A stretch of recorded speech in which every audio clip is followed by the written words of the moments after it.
में है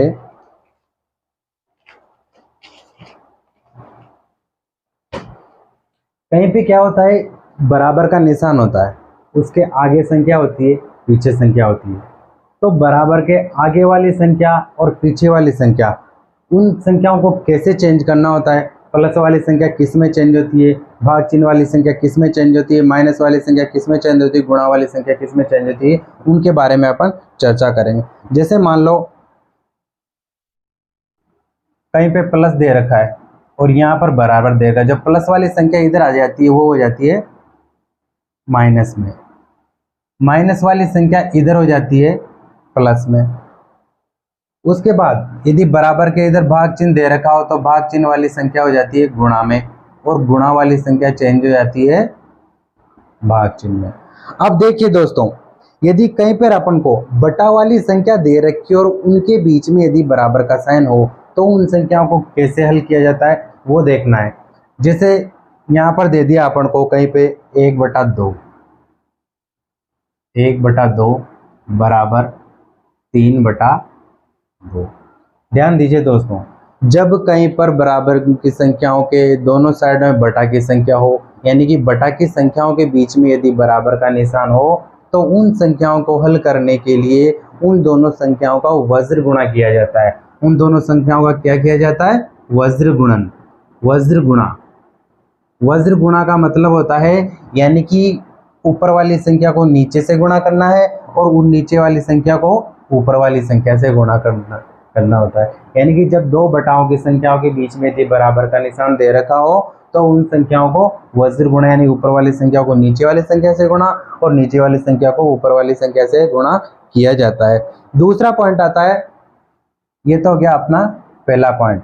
दूसरा पॉइंट, यदि बटा की संख्याओं के बीच में भाग का चिन्ह दे रखा हो, 1/2 भाग चिन्ह 3/2, यदि बटा की संख्याओं के बीच में कहीं पर भी भाग चिन्ह दे रखा हो तो उन संख्याओं को कैसे हल किया जाता है?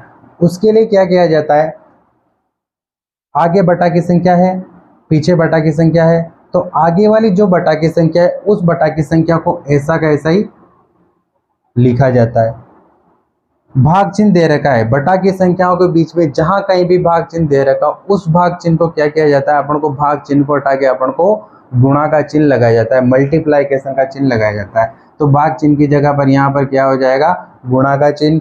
और फिर एक और बात, जहां पर बटा की संख्याओं के बीच में भाग चिन्ह लगा होता है उस भाग चिन्ह को हटा के गुणा का चिन्ह लगाया जाता है, और भाग चिन्ह के बाद जो संख्या है उस संख्या को भी बदल दिया जाता है, यानी कि उसमें ऊपर वाली संख्या नीचे आ जाती है और नीचे वाली संख्या ऊपर चली जाती है। तो 1/2 तो अपन ने आगे लिख दिया, भाग चिन्ह की जगह गुणा लगा दिया। अब जो 3/2 है उसमें 2 तो ऊपर चला जाएगा और 3 नीचे आ जाएगा, यानी क्या हो जाएगा, ये 2/3। फिर उसके बाद क्या किया जाता है, फिर यहाँ क्या हो गया, दोनों बटाओं की संख्या के बीच में किसका निशान आ गया, गुणा का निशान। इसका मतलब ये अपना एक तीसरा पॉइंट हो जाता है कि जहां पर तीसरा पॉइंट हो जाता है ये कि जहां पर बटा की संख्याओं के बीच में गुणा का निशान आ जाता है तो फिर उनको कैसे किया जाता है। तो जहां पर बटा की संख्याओं के बीच में गुणा का निशान आ जाता है वहां पर कुछ नहीं करना, ऊपर वाली संख्याओं को ऊपर वाली संख्या से गुणा किया जाता है और नीचे वाली संख्या को नीचे वाली संख्या से गुणा किया जाता है। यानी कि जब बटा की संख्याओं के बीच में यदि गुणा का निशान आ जाता है तो वहां पर ऊपर वाली संख्या को ऊपर वाली संख्या से गुणा कर दिया जाता है और नीचे वाली संख्या को नीचे वाली संख्या से गुणा कर दिया जाता है। यानी कि ऊपर कितना है, 2 और 1, 2 को 1 से गुणा कर देंगे कितना हो जाएगा, 2, और पीछे कितना है, 3 और 2, यानी कि 3 को किससे गुणा कर दिया जाएगा, 2 से, यानी कितना हो गया, 3 दूआ 6। तो ये कितना हो गया, 2/6। फिर उसके बाद पॉइंट आता है 1, 2 और 3 पॉइंट हो गए। उसके बाद अगला आता है अपना, अब आता है दोस्तों, जैसे यहां पर बटा की संख्या दे रखी है 1/2 और फिर उसके नीचे भी दी हुई दूसरी बटा की संख्या 2/3। यदि कहीं पर ऊपर भी बटा की संख्या और नीचे बटा की संख्या ऐसी संख्या दी हुई है तो उनको कैसे हल किया जाता है। तो ध्यान रखना दोस्तों, जहां कहीं भी यदि ऊपर भी एक जैसे ऊपर दिया हुआ है 1/2 उसके बाद बटा में दिया रखा है 2/3। पहले तो अपन को ये पता करना है कि बटा वाली संख्या ऊपर वाली है या नीचे वाली। कहीं पे भी ऐसा होता है जैसे 1/2 फिर 2। अब इसमें 1/2/2 है या 1/2/2 है। उसके लिए क्या ध्यान रखना जाता है, यदि ऊपर वाली संख्या बटा में है तो वहां पर क्या होता है, छोटी लाइन होती है। फिर उसके नीचे यदि कोई संख्या बटा से शुरू हो रही है तो वहां से क्या होता है, बड़ी लाइन होती है। यानी कि बड़ी लाइन का मतलब ये होता है आधी संख्या इधर है और आधी संख्या इधर है। इन संख्याओं को हल कैसे किया जाता है, इन संख्याओं को हल किया जाता है जैसे 1/2 लिखा हुआ है, ये 1/2, उसके नीचे कितना है 2/3, यानी कि 1/2 के नीचे क्या कौन सी संख्या है 2/3। और इसका मतलब ये होता है कि जहाँ पर बटा का निशान लगा होता है इसका मतलब यही है कि यहाँ पर ये भाग है, यानी कि 1/2 में किसका भाग देना है 2/3 को। तो अपन इन संख्याओं को दूसरे तरीके से लिख लेंगे, 1/2 भाग चिन्ह लगा के नीचे वाली संख्या को इधर रख देंगे 2/3, यानी कि ये जो संख्या थी ये किस में चेंज होगी 1/2 भाग चिन्ह 2/3। फिर अब बटा की संख्याओं के बीच में क्या आ गया, भाग का निशान।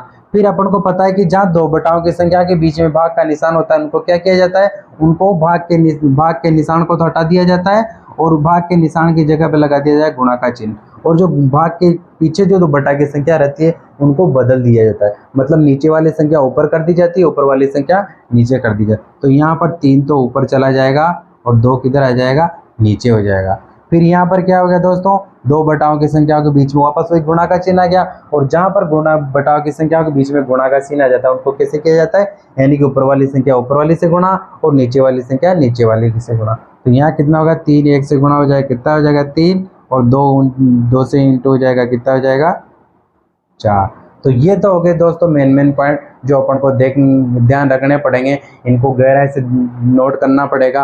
आगे भी कई से ऐसे पॉइंट आएंगे जो अपन।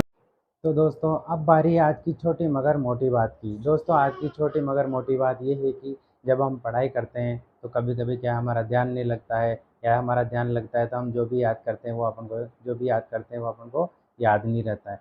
इसके लिए छोटी सी गुजारिश, आप क्या करिएगा, कम से कम दिन में 2 बार, एक बार मेडिटेशन जरूर करिएगा, 15 मिनट सुबह और 15 मिनट शाम को। जिससे क्या है कि आपकी एकाग्रता बनी रहेगी और आपकी याददाश्त में वृद्धि होगी। धन्यवाद।